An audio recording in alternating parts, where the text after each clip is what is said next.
Imagine you're about to star on national television. Right. You are being dropped right into the center of this highly manufactured, well-oiled Hollywood machine.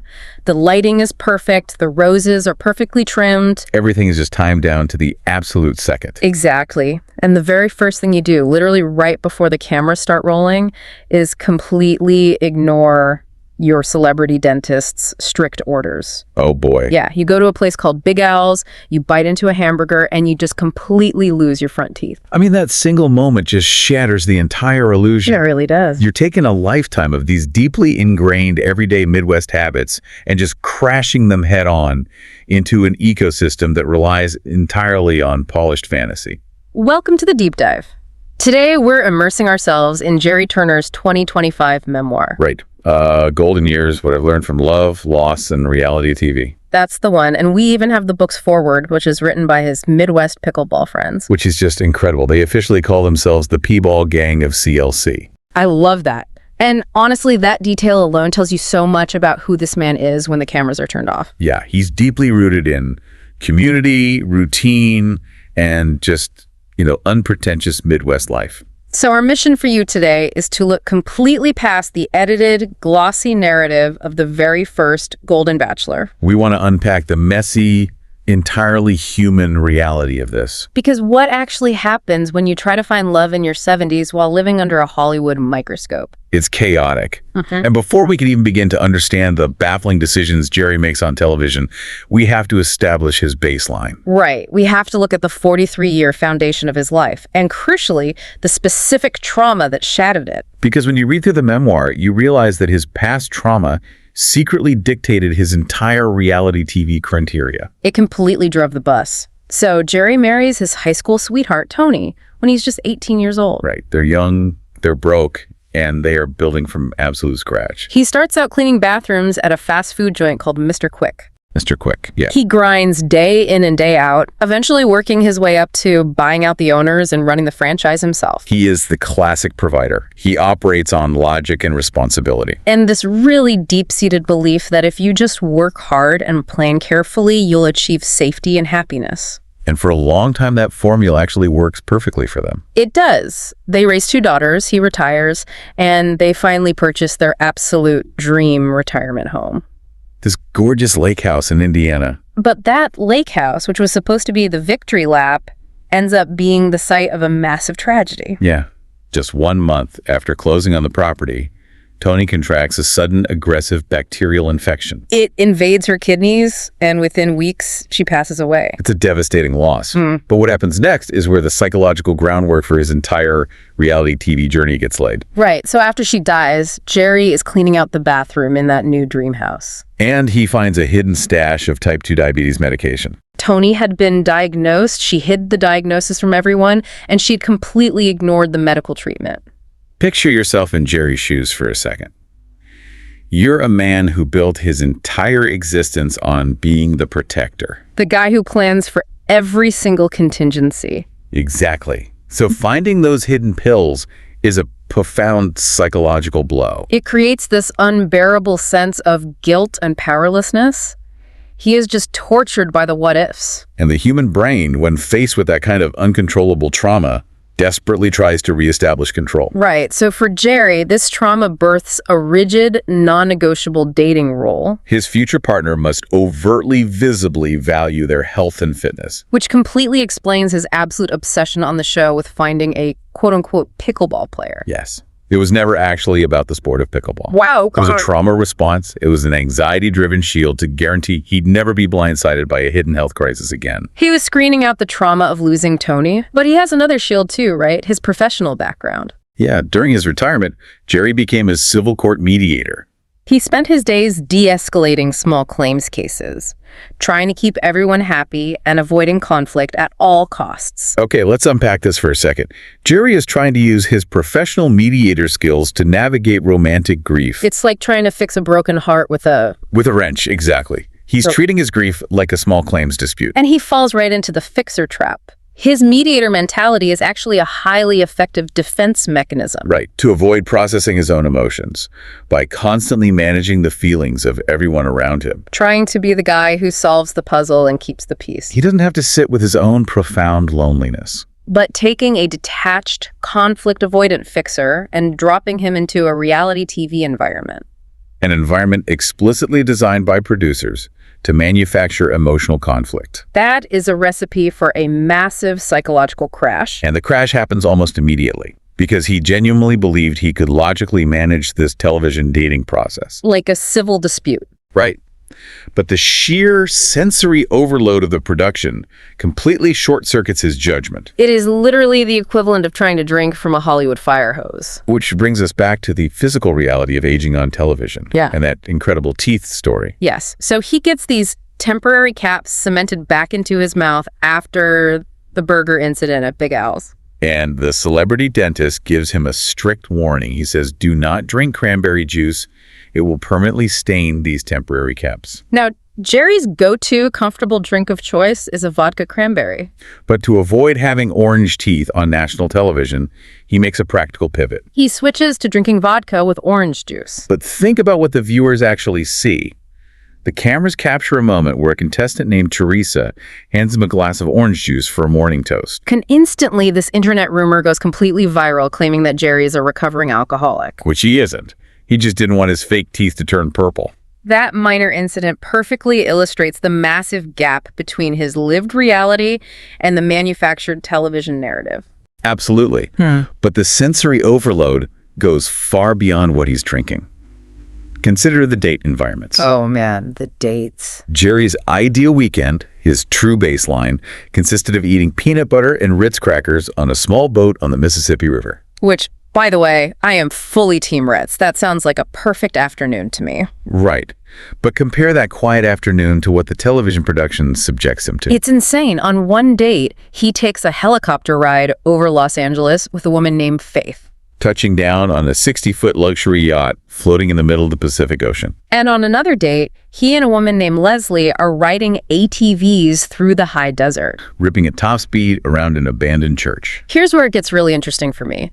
If the ultimate goal of the show is to find a compatible life partner for your 70s, isn't sending two older adults to rappel down a 170-foot Costa Rican waterfall the absolute worst possible way to figure out if they can peacefully share a Sunday morning crossword puzzle? I mean, from a practical real-world standpoint, it is a terrible method. But what's fascinating here is, from a psychological standpoint, it is incredibly effective at creating the illusion of love. Oh, interesting. How so? There's this well-documented psychological concept called the misattribution of arousal. Okay. When you place human beings in extreme adrenaline-pumping environments like hanging off a sheer cliff face. Or landing a helicopter on a yacht. Exactly. The central nervous system kicks into high gear. Your heart races, your palms sweat, your breathing becomes shallow. Just total panic mode, basically. Right. And the brain, trying to make sense of all this physiological chaos, looks at the attractive person standing next to you and concludes, wow, I must be deeply in love with them. Oh, wow. Wait, really? So his brain is basically tricking him. Yep. He is falling in love with the context, the adrenaline, the spectacular environment, not necessarily the actual person standing in front of him. That is wild. And because his logical mediator brain is completely overwhelmed by this artificial input, he loses his ability to accurately read basic social situations. We see his mediator radar fail spectacularly during the drama between two contestants, Kathy and Teresa. The famous zip-it conflict. Right. Teresa repeatedly overshares about her deep, intimate connection with Gerry, completely oblivious to the feelings of the other women. And Kathy, feeling rubbed the wrong way by this lack of awareness, finally tells Teresa to zip it. So Gerry steps in, trying to do what he does best, mediate. But he completely misjudges the dynamics of the room. He assumes Kathy is the villain simply because she used harsh language, and he sends her home. But in hindsight, as he writes in the memoir, he realizes Teresa lacked the fundamental self-awareness to read the room. She was essentially flaunting her success. His ability to judge character was completely jammed by the artificiality of the mansion. His critical thinking was just offline. And this artificial adrenaline directly leads to his most catastrophic mistakes on the show. Because Gerry lived by a strict moral code. Yeah, and one of his defining rules was that You only say I love you to one person, and you do it in private. But the heavy compartmentalization he's using to survive the emotional gauntlet of the show completely crashes during the hometown dates. He falls right into the I love you trap. Let's walk through Washington State, where he visits Faith's hometown. He pulls up to this rustic ranch, and her family is incredibly warm and inviting. Her two big sons give him these massive, genuine bear hugs. Their grandkids running around the yard. Gerry is so overwhelmed by the safe, welcoming nature of this family that he completely loses his filter. While sitting on a wicker couch, surrounded by her sister, her sons, and the grandkids, he just blurts out, "I love you," to Faith in front of everyone. He was entirely intoxicated by the feeling of belonging. I mean, after years of isolation in that big lake house following his wife's sudden death, stepping into that bustling family dynamic was like a powerful emotional drug. But then he experiences immediate whiplash. He flies to Minneapolis to meet Leslie's family, and the atmospheric shift is jarring. It is incredibly cold and stilted. Leslie's brother is extremely protective and grilling him. Leslie's daughter is practically in tears out of fear that her mother is going to get her heart broken. Leslie tries to cut the tension by jokingly calling Gerry the mensch on the bench. Which is a great line, honestly. It is, but the visit just falls completely flat. Yet, the moment they escape the family interrogation and step into a crowded elevator, he inexplicably mouths the words, "I love you," to her. And then they step out onto the busy street in Minneapolis, and he's so overcome with this bizarre rush of emotion that he literally screams, "I love you," at the top of his lungs. Completely oblivious to the fact that there's a guy peeing against a brick wall right next to them. I know, it's a humorous visual, but fundamentally, it represents a profound loss of control. He has now made the ultimate sacred verbal commitment to two completely different women, shattering his own cardinal rule. And he still has a third woman, Teresa, in the mix. Which sets the stage for a brutal psychological reckoning when the production moves to Costa Rica for the final decisions. The Costa Rica breakdown is just visceral to read about. He realizes he has to eliminate someone. He looks at Faith, the rancher. Despite absolutely loving her family, he suddenly zeroes in on their age gap. Right. He realizes that when he's 80 years old, she's still going to possess this massive, vibrant energy. And he becomes terrified that he'll hold her back or be left in the dust. So he sends Faith home. Then he looks at Leslie. And Leslie represents pure excitement. She's a former professional dancer. She once dated Prince. She frequents the hottest clubs in Minneapolis. She's an entirely different world from Mr. Quick and the Indiana Lake House. And Gerry, who openly admits his own early 20s consisted of eating cheap cheeseburgers and struggling to pay rent, feels entirely inadequate compared to her history. He looks at her two past divorces, and he panics. He starts projecting his own deep-seated insecurities onto her, convincing himself that she is a risk who might not fully commit to him long-term. So he chooses Teresa. And why? Because Teresa's family dynamic in New Jersey felt the most safe. It felt the most identical to his own 43-year marriage to Tony. So let me ask you this. He says he wants exciting, but the moment he's faced with Leslie, he retreats. Was he actually looking for a brand new chapter in his 70s? Or was he just desperately trying to cast a sequel to his first marriage? I mean, if we connect this to the bigger picture, the evidence strongly points to the latter. Yeah. His behavior in Costa Rica perfectly illustrates the tension between what we consciously think we want, like the adventure in the new life. Right, and what our nervous system actually craves after experiencing profound trauma, safety and predictability. Wow. But the irony is how much damage his fixer mentality causes during the breakup with Leslie. Oh, it's agonizing. He is so wrecked by the guilt of leading her on that he spends an entire hour sitting alone on a stone stairwell in the Costa Rican jungle. Just sobbing, completely unable to face her. And when he finally musters the courage to deliver the news, she is rightfully furious. She feels humiliated and lied to. Gerry's compulsive need to manage everyone's feelings caused him to overpromise, which ultimately inflicted far more pain than if he had just been direct from the beginning. He chose safety in Teresa. But as we see in the final section of the memoir, the harsh crash of real-world compatibility is waiting for them. The absolute second the production cameras stop rolling. The Hollywood fantasy instantly evaporates. Because real marriages are not built on helicopter rides over the Pacific. They're built on how you interact on a random Tuesday morning. First, they have to navigate the completely absurd nature of post-show fame. Oh my gosh, yes. Gerry suddenly finds himself in Hidden Hills, California, standing inside the massive mansion of Kris Jenner, The matriarch of the Kardashians. He is wandering through a kitchen that feels like a nightclub, staring at a refrigerator that only contains meticulously color-coordinated produce. He writes about marveling at her massive dish room, a space dedicated entirely to plates that looks more like a museum exhibit than a home. And what are they talking about? They are bonding over their hip replacements. It's so surreal. Then he's at the Country Music Awards, presenting a trophy on stage. And he completely loses his train of thought because he makes eye contact with Peyton Manning in the wings. It is an absurd existence. But the real sobering wake-up call happens when the network sets up a secret paparazzi-free weekend for Gerry and Teresa. Right, at a luxury penthouse in New York City. This penthouse weekend was designed to be their romantic hideaway, a chance to finally plan their shared future away from the public eye. Instead, it transforms into a glaring, inescapable audit of their fundamental real-world incompatibilities. It is a total disaster of lifestyle clashes. Let's look closely at the food situation. Yes, the food. Yeah. Gerry is a frugal, retired guy from the Midwest who thrives on simple carbohydrates.